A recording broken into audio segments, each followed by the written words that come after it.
Me llamo Rosa Elena, tengo 61 años y desde que tengo memoria, he vivido por y para mi única hija, Valeria. Soy de sangre mexicana, madre soltera, y me partí la espalda trabajando como limpiadora en casas de millonarios en Coral Gables solo para darle lo mejor. Cada gota de sudor, cada sacrificio, fue por ella.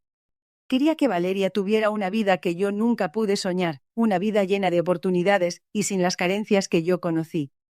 Recuerdo sus primeros pasos, sus primeros dibujos, la forma en que sus ojos brillaban al abrir un libro nuevo. Era mi universo entero, el motivo de mi existencia. Verla graduarse con honores, la primera de nuestra familia en ir a la universidad, llenó mi corazón de un orgullo que no cabía en el pecho. Creí que ese era el éxtasis más grande al que una madre podía aspirar.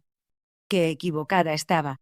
La vida te prepara para muchas cosas, incluso para los desengaños, pero nada me preparó para el día en que su esposo, ese patán de Ernesto, me levantó la mano en plena cena familiar.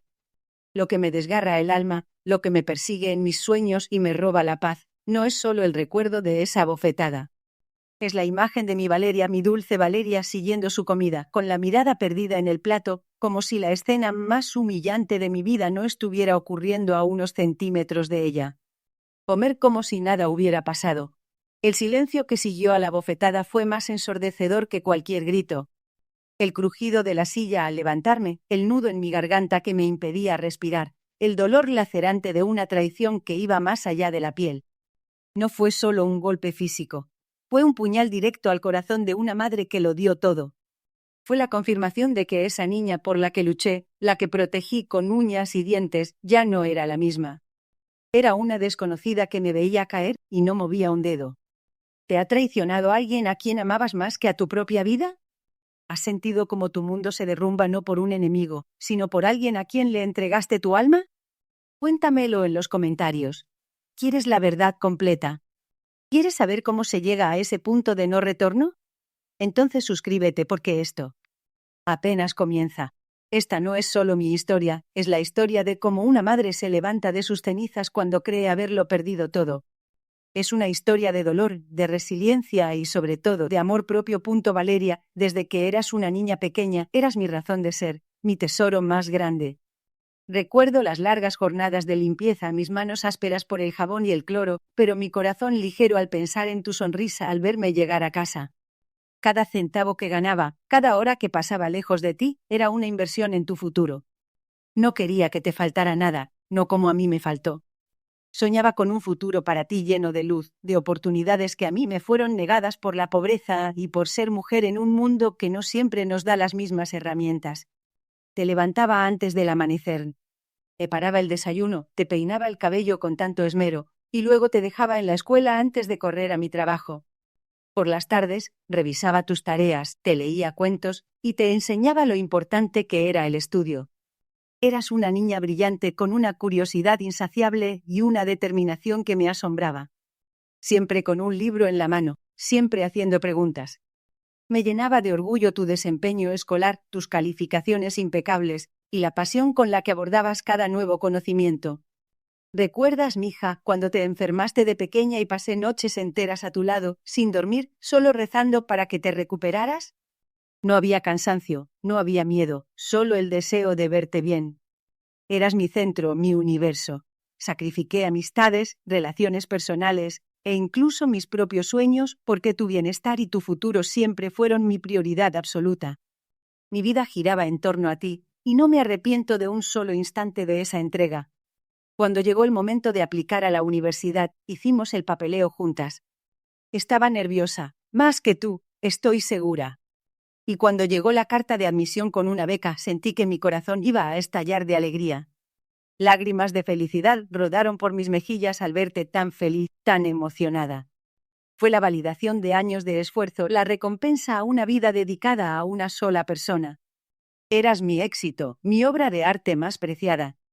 Tu graduación universitaria. Ay, mija, ese día Valeria, sentada entre la multitud, mi vestido modesto contrastando con los trajes elegantes de otros padres, pero mi pecho hinchado de orgullo, sentí que había logrado lo impensable. Ver cómo te entregaban tu título con honores, te veía tan radiante, tan dueña de ti misma. Pensé, mi hija lo logró. Mi hija es una profesional. Ahora sí, Su vida será plena y feliz. En ese momento sentí que mi misión había sido cumplida. Creía que nuestra conexión, construida sobre tantos sacrificios y tanto amor, era inquebrantable. Que nada podría empañar el lazo tan profundo que nos unía, casi simbiótico. Esa relación tan especial, tan exclusiva, era mi todo, mi vida entera. Y creía que también era la tuya. No sabía que pronto todo eso que construimos con tanto esmero se vería amenazado por la llegada de alguien nuevo en tu vida. Alguien que, sin darme cuenta en ese entonces, empezaría a deshilachar poco a poco la inmensa tela de amor entre nosotras. Recuerdo el día exacto en que Valeria me presentó a Ernesto. Fue un domingo por la tarde, en el pequeño apartamento que con tanto esfuerzo rentábamos. Ella llegó radiante, con una sonrisa que le ocupaba toda la cara, una sonrisa que hacía mucho no veía con esa intensidad. «Mamá», me dijo, con una emoción que casi no podía contener, «te presento a Ernesto». Él es. Bueno, es Ernesto. Y me lo dijo de una manera que supe al instante que no era solo un amigo, ni un colega de trabajo. Era algo más. Él entró, alto, elegante, con un porte que gritaba, éxito. Vestía un traje bleu y su cabello oscuro estaba perfectamente peinado. Sus ojos, profundos y oscuros, tenían una chispa que parecía magnética. Estrechó mi mano con firmeza, y su voz, grave y suave, me saludó con una cortesía que parecía casi ensayada.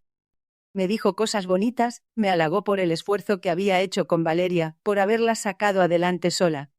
Me miraba a los ojos con una intensidad que en ese momento me pareció sincera. Parecía el hombre perfecto, y Valeria lo miraba como si él fuera la octava maravilla del mundo. Pero a pesar de sus modales perfectos y su encanto arrollador, algo dentro de mí, esa sabiduría que se acumula con los años y las experiencias, me mandó una señal de alerta. Una mala vibración.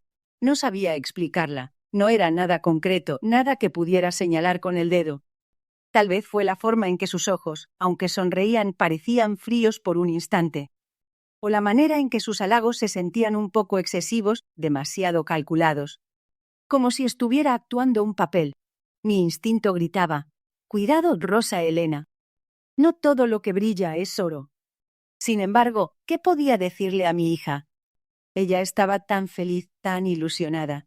La había visto trabajar tan duro, sacrificarse tanto para llegar donde estaba. Se merecía toda la felicidad del mundo. ¿Quién era yo para ponerle peros a su alegría? Por su bien, por su felicidad, callé esa voz interior. Me tragué mis dudas, mis reservas, y le sonreí a ese hombre con una calidez que no sentía. Quería que Valeria viera que yo aceptaba a su elección, que confiaba en su discernimiento. Pasaron las semanas, los meses. Ernesto se hizo un habitué en nuestras vidas. Siempre llegaba con algún detalle, una botella de vino para mí, flores para Valeria. Era atento, o al menos eso parecía, pero las señales de alerta, aunque sutiles, no dejaban de aparecer.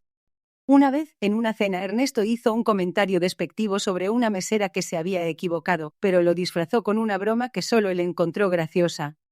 Otra vez, desestimó una opinión de Valeria sobre política con una sonrisa condescendiente, como si ella fuera una niña caprichosa. Estando en mi casa, criticó mi decoración, aunque lo hizo con un tono que pretendía ser jocoso, no pude evitar sentirme incómoda. Pequeños gestos, miradas fugaces, comentarios sutiles, camuflados en un manto de educación y sonrisas falsas. Eran como piezas de un rompecabezas que no quería armar. Valeria parecía no notarlas, o quizás no quería notarlas. Estaba ciega de amor, ensimismada en el sueño de cuento de hadas que Ernesto le vendía. Yo, por mi parte, seguía en silencio, esperando que mi perspectiva estuviera equivocada, que mi instinto me traicionara. Deseaba con toda el alma que Ernesto fuera el hombre que Valeria creía que era. Pero la inquietud permanecía, como una sombra que se negaba a desaparecer. Y esa sombra, con el tiempo, se haría cada vez más grande, hasta cubrirlo todo. La noticia llegó como un rayo en un cielo despejado. Valeria amó una tarde con esa voz vibrante que solo usaba para las grandes revelaciones. «Mamá, Ernesto me pidió matrimonio y dije que sí». Mi corazón se contrajo.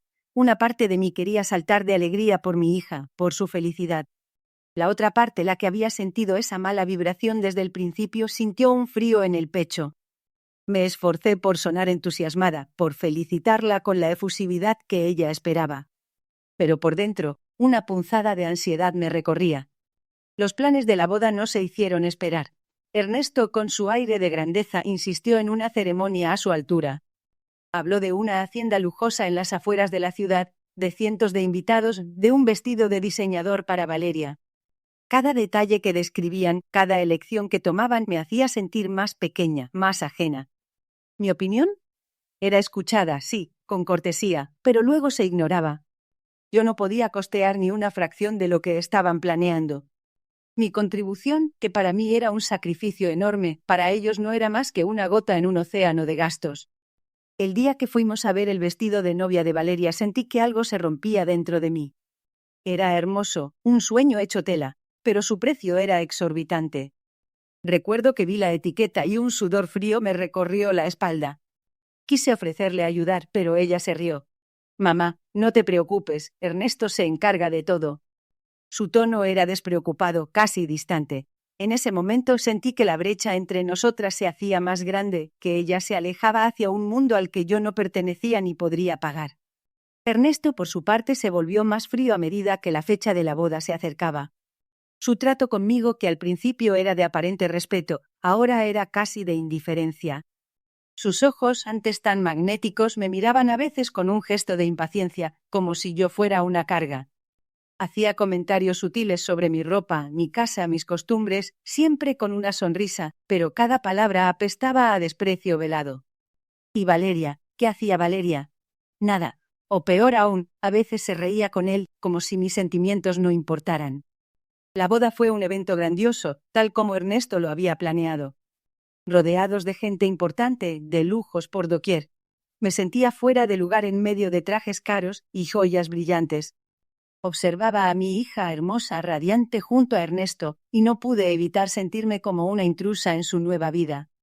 Un extraño dolor se instaló en mi pecho, una mezcla de orgullo por verla tan feliz, o eso creía, y una profunda tristeza por sentirme dejada atrás. La Valeria que conocía, la que dependía de mí, la que me consultaba cada paso, parecía haberse desvanecido. Ella estaba cambiada, ya no era tan abierta conmigo, no compartía sus preocupaciones, sus alegrías. Cuando intentaba acercarme, sentía una barrera invisible. Sus respuestas eran cortas, sus llamadas menos frecuentes. Era como si la influencia de Ernesto la estuviera transformando, alejándola de sus raíces, la mujer que yo había criado. Se estaba forjando su propia identidad, sí, pero una que excluía mi presencia, mi voz, mi amor. Esa boda no solo unió a Valeria y a Ernesto, también marcó una distancia, un abismo entre mi hija y yo. Y en el fondo de mi corazón sabía que ese rompimiento apenas comenzaba punto después de la boda, la distancia entre Valeria y yo se volvió palpable. Los silencios se estiraban en el teléfono, y nuestras conversaciones, antes tan fluidas y llenas de confidencias, se volvieron superficiales, casi protocolarias. Cuando nos veíamos, era en casa de ellos, que ahora parecía más un museo que un hogar. El trato de Valeria hacia mí había cambiado drásticamente. De ser mi confidente, mi niña, pasó a ser alguien distante, casi condescendiente. Las primeras heridas no fueron golpes, sino sutilezas. Recuerdo una ocasión en que estábamos en una reunión con amigos de Ernesto. Yo, siempre orgullosa de mis raíces, les contaba una anécdota de cómo preparaba la cochinita pibil para las fiestas en México.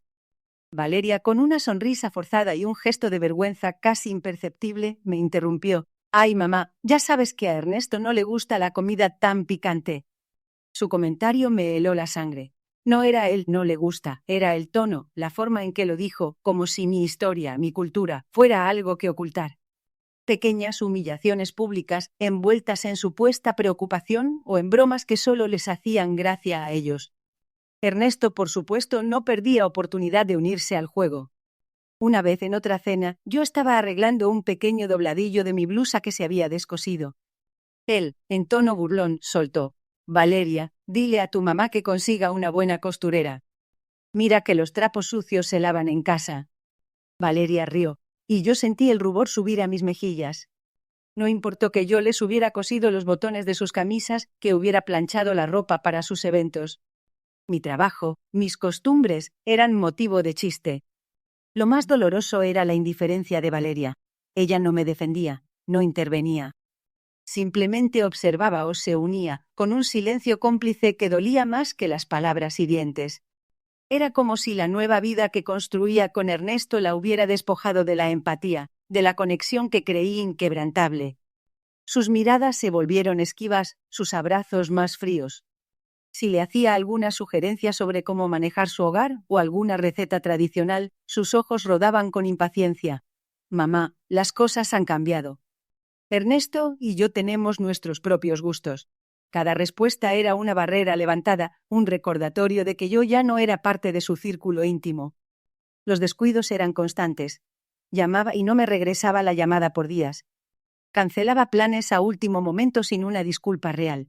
Me dejaba esperando en restaurantes o en su casa, mientras ella y Ernesto salían apurados a compromisos importantes que yo no entendía. Era como si mi tiempo, mi presencia, no tuvieran valor. Me sentía una reliquia del pasado que ella prefería dejar en el olvido. Estas pequeñas heridas, estas punzadas diarias de desprecio e indiferencia, fueron socavando mi autoestima, mi confianza. Empezaron a dejar una cicatriz más profunda que cualquier golpe físico. Me sentía degradada, humillada por la misma persona a la que le había entregado mi vida.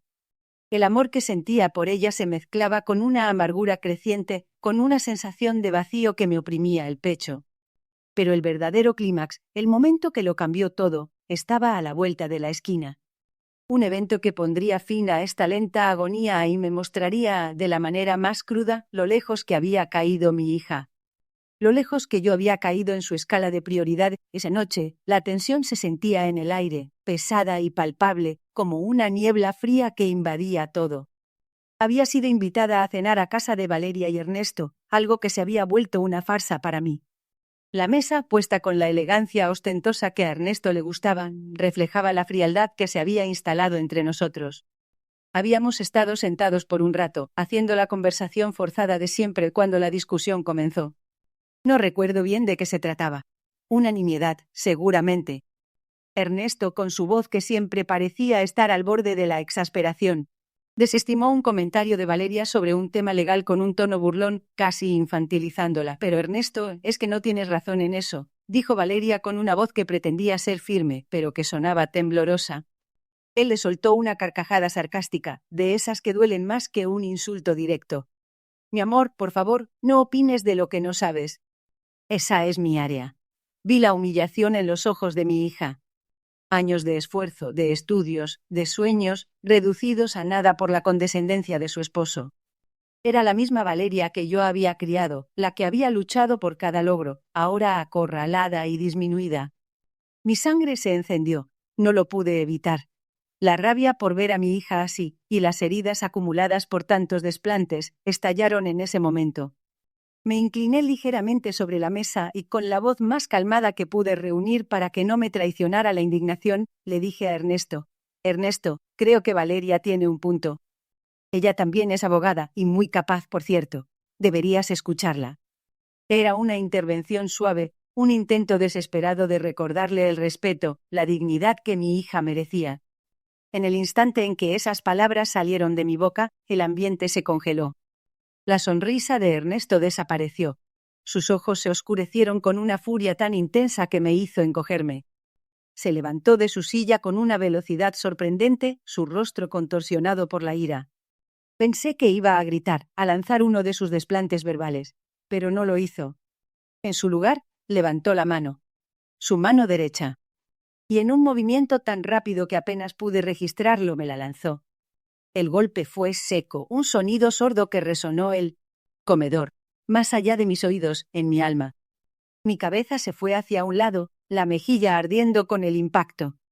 Mi vista se distorsionó por un momento. Un zumbido llenó mis oídos. El mundo se paralizó. Lentamente volví mi cabeza hacia la mesa. Mis ojos, llenos de lágrimas contenidas, buscaron los de mi hija. Valeria, mi Valeria. Mi corazón latía desbocado, no por el dolor físico, sino por la devastadora expectativa de su reacción. La miré, y ella siguió comiendo. Su tenedor, con un trozo de carne, se dirigió a su boca. Sus ojos estaban fijos en su plato. No levantó la vista. No dijo una palabra. Ni un gesto de sorpresa, ni un atisbo de indignación, ni una señal de consuelo. Nada. Absolutamente nada. El silencio en la sala era sepulcral, roto solo por el leve tintineo del tenedor de Valeria contra su plato. Fue la humillación máxima. El dolor físico de la bofetada se disipó al instante, eclipsado por un dolor emocional tan profundo que me oprimía el pecho, me robaba el aliento. Sentí como mi corazón se rompía en 1000 pedazos, no por el golpe de ese patán, sino por la indiferencia, por la traición silente de mi propia sangre. Me sentí herida no por fuera, sino en lo más íntimo de mi ser, mientras ella masticaba, ajena a mi sangre, a mis lágrimas internas, como si yo no existiera, como si no fuera su madre. En ese instante supe que no había vuelta atrás. Aquella cena fue el fin de todo.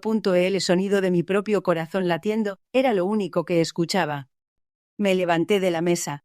No hubo gritos ni reproches. Cada movimiento fue lento, deliberado, como si mi cuerpo se moviera por inercia mientras mi alma se desprendía. Ernesto estaba mirando a Valeria con una sonrisa de satisfacción que me revolvía el estómago. Valeria seguía comiendo. Ni siquiera levantó la vista. No la levantó. Salí de esa casa, de esa cena, de ese momento de humillación, y me dirigí a pie a mi pequeño apartamento. La noche en Miami era cálida, pero yo sentía un frío glacial que me calaba hasta los huesos. No lloré. Las lágrimas no llegaban. El dolor era demasiado grande como para eso. Era un shock, una anestesia emocional. Al llegar a mi casa la recogí. No mis cosas. Tomé la decisión de recoger mi dignidad, que por tanto tiempo había dejado tirada en el suelo. La decisión fue instantánea y radical. Cortar. Cortar de tajo. No más llamadas, no más visitas, no más sacrificios. No más de mí. No por venganza, sino por supervivencia. Mi instinto me gritaba que si seguía permitiendo esa dinámica acabaría por destruirme.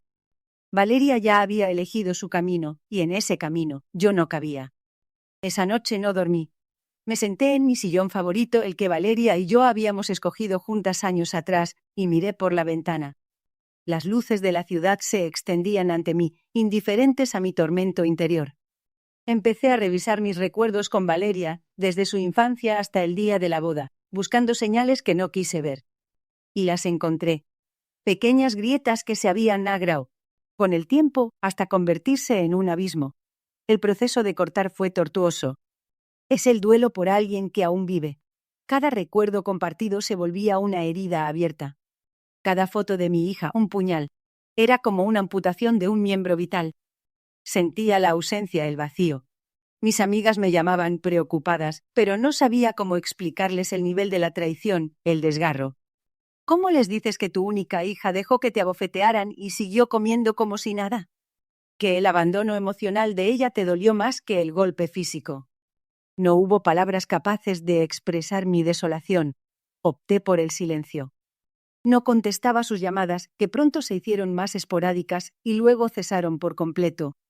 Cambié mi número de teléfono. Me alejé de los lugares que frecuentaba en Miami, de las personas que nos conocían a ambas. Era necesario desprenderme, deshacerme de todo lo que me ataba a esa vida pasada, a esa versión de mí misma que había aceptado la humillación. La soledad me acompañó como una sombra. Las noches eran largas, llenas de lamentos y cuestionamientos. ¿Qué hice mal? ¿Por qué mi amor incondicional no fue suficiente? ¿Por qué no fui digna de su protección? Pero poco a poco, entre esas preguntas dolorosas empezó a germinar una nueva semilla. Una idea, que quizás no era yo lo que fallaba. Que quizás la culpa esta vez no era mía. Que merecía más. Mucho más. Esa decisión de desaparecer, de cortar de raíz, fue el acto más doloroso, pero también el más liberador que he tomado en mi vida. Fue el primer paso de mi transformación. El inicio de un viaje hacia la recuperación de mi autoestima, hacia la sanación de mis heridas. No sabía a dónde me llevaría, pero sabía que no podía quedarme allí, en ese pozo de humillación y abandono. Tenía que renacer. Después de esa noche, de esa decisión radical, el silencio se convirtió en mi compañero más fiel. No era un silencio vacío, sino uno lleno de reflexión, de reinvención. Comprendí que para sanar, para renacer, necesitaba un cambio de aire, un nuevo comienzo lejos de los recuerdos que me ahogaban en Miami. Empaqué lo poco que tenía, mis recuerdos más queridos y ese dolor punzante en el pecho, y me mudé a Orlando. No conocía a nadie ahí, y eso era exactamente lo que necesitaba. La oportunidad de ser anónima, de reconstruirme sin las miradas ni las preguntas. Al principio, la soledad era abrumadora. Las noches, sobre todo, eran un tormento. Mis pensamientos daban vueltas y vueltas, reviviendo la cena, la indiferencia de Valeria, la mano de Ernesto. Pero poco a poco, esa soledad forzada se fue transformando en un espacio para la introspección. Me obligué a salir, a buscar algo que llenara mis días. La vida había sido tan vacía sin Valeria que ahora era una tablilla en blanco. Un día, mientras caminaba por un pequeño centro comercial, vi un letrero de "Se busca personal" en la ventana de una cafetería. Nunca había trabajado en un lugar así, siempre limpiando casas para otros, pero algo me pulsó a entrar. Carlos, el dueño, un hombre amable con una sonrisa sincera, me dio la oportunidad.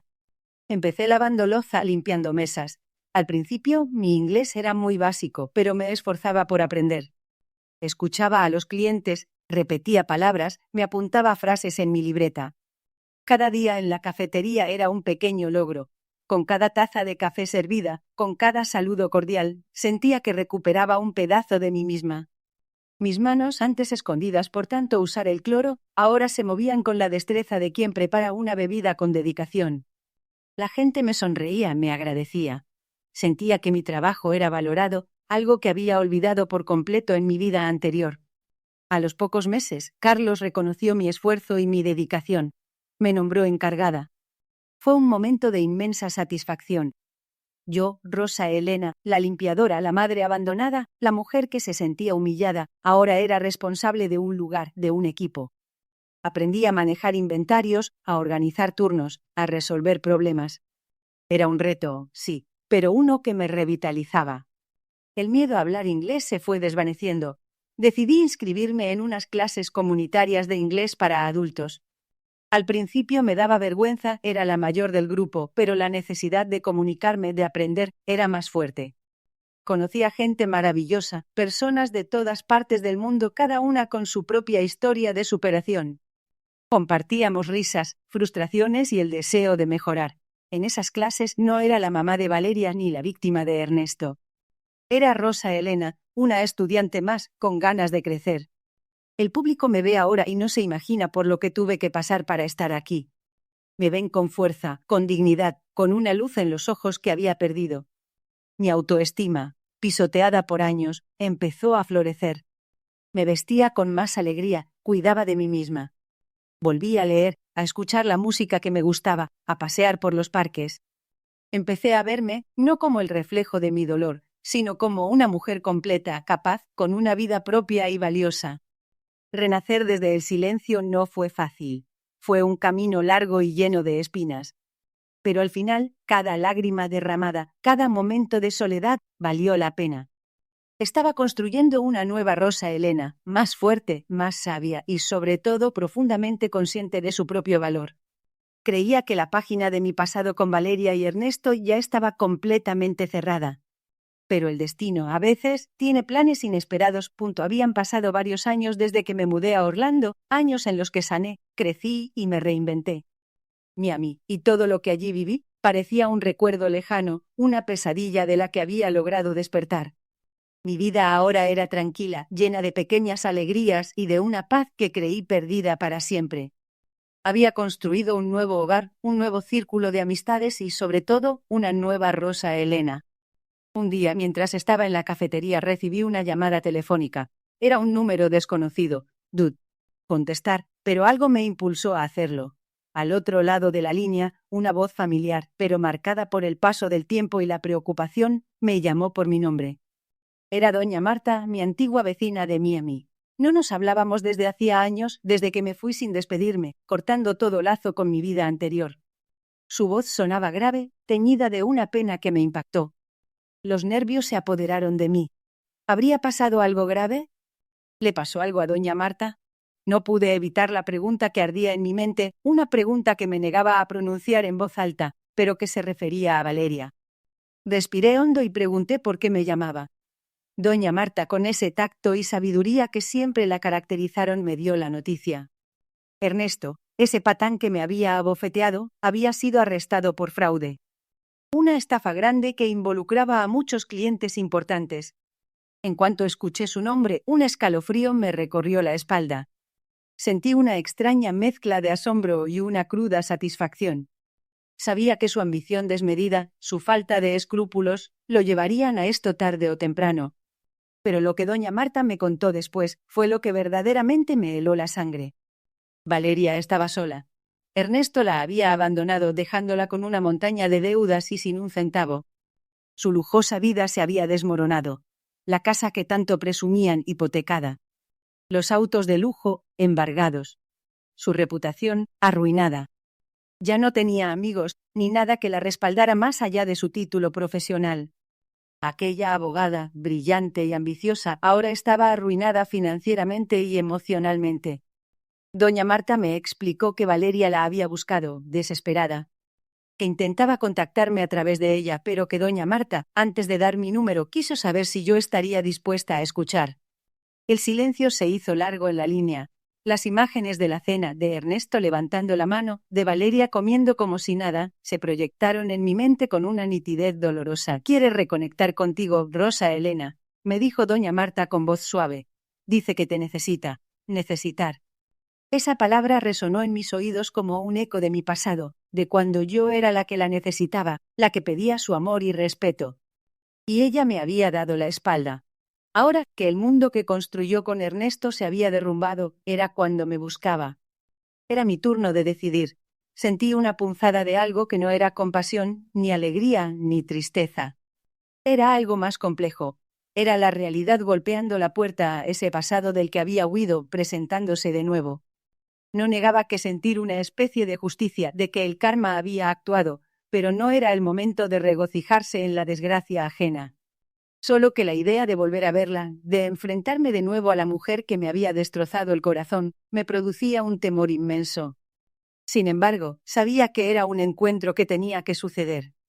No para perdonar, no para reconciliar, sino para cerrar el círculo. Acepté la invitación. Ni reconciliar, ni para perdonar, sino para cerrar un ciclo. La venganza a veces no necesita ser ruidosa ni violenta, puede ser elegante, fría, quirúrgica. Y la venganza que yo anhelaba no era la destrucción de Valeria, sino la reafirmación de mi propia valía. Quería que supiera lo que me había hecho. Quería, por una vez, que ella también sintiera el peso de mis palabras. Elegí una cafetería neutral, no muy lejos de mi trabajo. Quería evitar cualquier contacto con el pasado de mí a mí. Al llegar la vi sentada en una mesa al fondo sola. Mi corazón dio un vuelco. No la había visto en años.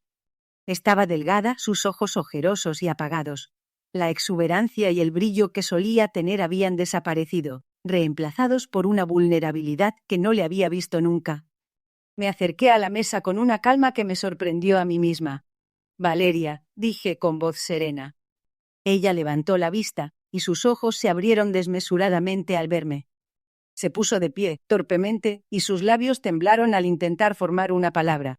«Mamá», logró decir, casi en un susurro.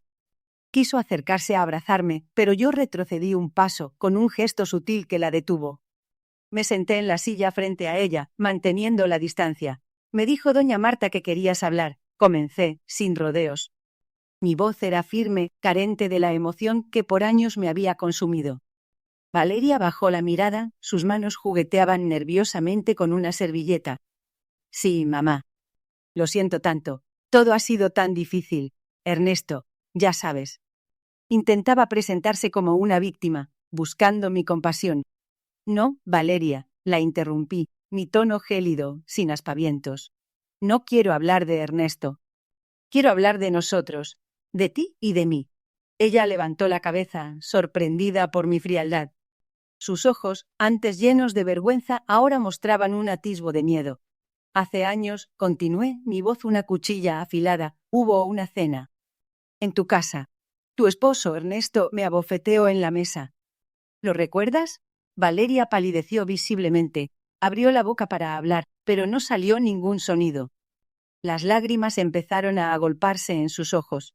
«Y tú», seguí, la parte más dolorosa, la más lacerante de todas, seguiste comiendo. Como si nada. Como si su mano en mi cara, como si mi dolor, mi humillación, no significaran absolutamente nada para ti. Comer mientras yo sangraba por dentro. Las lágrimas de Valeria ahora corrían libremente por sus mejillas. Mamá, yo estaba en shock. Tenía miedo. ¿Miedo de que Valeria? La corté. ¿Miedo de defender a tu propia madre? ¿Miedo de un hombre que hoy te abandonó? Te preocupó más complacerlo a él, mantener tu estatus, tu burbuja de lujos, que la dignidad de la mujer que te dio la vida.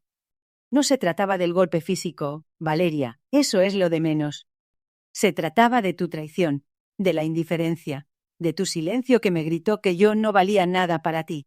Me levanté de la mesa. El acto más elegante, el más liberador. Mi corazón no saltaba, no se agitaba. Sentí una paz, una claridad que nunca antes había experimentado. La herida seguía allí, sí, pero ya no sangraba. Había sido cauterizada por la verdad. Disfruta tu café, Valeria, dije, mi mirada fija en ella, que ahora sollozaba sin control. Mi amor por ti fue incondicional, Valeria. Pero ya no lo es. Y esa, mija, es la venganza más elegante. Me di la vuelta y me marché. La dejé allí, llorando, sola con sus remordimientos. Mi amor, el que ella una vez tuvo por sentado, el que ella pisoteó, se lo había retirado. Esa fue mi venganza, y por primera vez en años sentí que era libre. Desde aquel encuentro con Valeria en la cafetería, una nueva capa de paz se ha posado sobre mí. No fue una paz que llegó de golpe, como un trueno después de la tormenta, sino más bien como la brisa suave que acompaña al amanecer, clara y constante. La herida a la que Valeria me causó con su indiferencia jamás sanará por completo. Es una cicatriz, un recordatorio de lo que viví, pero ya no me define. Ya no me duele como antes. El veneno de la amargura ha sido reemplazado por la serenidad. Mi vida aquí en Orlando es plena. Tengo un círculo de amigas maravillosas, mujeres fuertes y con historias de vida que me inspiran. Nos apoyamos, nos reímos, compartimos nuestras esperanzas y nuestros miedos. Con ellas no hay juicios, solo comprensión y cariño verdadero. Compartimos almuerzos, salidas al parque y a menudo nos juntamos para trabajar en mi huerto urbano. Sí, un huerto. Algo que jamás imaginé tener en mi vida. Cultivar mis propias verduras, ver cómo crecen con mi cuidado, me conecta con la tierra, con la vida misma. Es una terapia silenciosa, una forma de entender los ciclos naturales, de la semilla al fruto, de la oscuridad a la luz. Además del trabajo en la cafetería, que sigue dándome mucha satisfacción y donde Carlos, el dueño, se convirtió en un verdadero amigo, ahora también enseño español en la comunidad. Pequeñas clases para adultos que quieren aprender un nuevo idioma o reconectar con sus raíces. Es gratificante ver sus ojos brillar cuando entienden una palabra nueva, cuando logran hilar una frase. Les comparto no solo el idioma, sino también la riqueza de mi cultura, de mi gente. Es mi forma de retribuir, de compartir lo que soy. He aprendido que el amor propio no es egoísmo, es la base para poder amar a los demás de manera sana. Que no tengo que cargar con la responsabilidad de la felicidad de mis seres queridos si eso implica sacrificar mi propia paz. Que merezco respeto y que si alguien no está dispuesto a dármelo, puedo y debo alejarme. La elección de desaparecer, aunque dolorosa, me salvó. Me dio la oportunidad de reconstruir mi mundo ladrillo a ladrillo, con mis propias manos y a mi manera. El respeto por mí misma es ahora mi mayor tesoro. Ya no soy la mujer que limpiaba casas y se sentía invisible. Soy Rosa Elena, una mujer de 61 años, fuerte, independiente, con una historia que contar y una vida por vivir. La traición de Valeria me rompió. Ro también me hizo renacer. Me mostró que incluso en los momentos de mayor oscuridad existe una luz interna capaz de iluminar el camino. Las cicatrices quedan, y siempre estarán ahí para recordarme el pasado. Pero ahora miro hacia el futuro con esperanza. He aprendido que la paz no es la ausencia de problemas, sino la capacidad de enfrentarlos con serenidad y dignidad. Y eso, mis queridos amigos, es la mayor victoria de todas. ¿Tú qué habrías hecho en mi lugar? ¿La habrías perdonado? Cuéntamelo en los comentarios. Dale like si alguna vez tuviste que alejarte de alguien que amabas por amor propio. Suscríbete para más historias de vida conmovedoras y decisiones difíciles.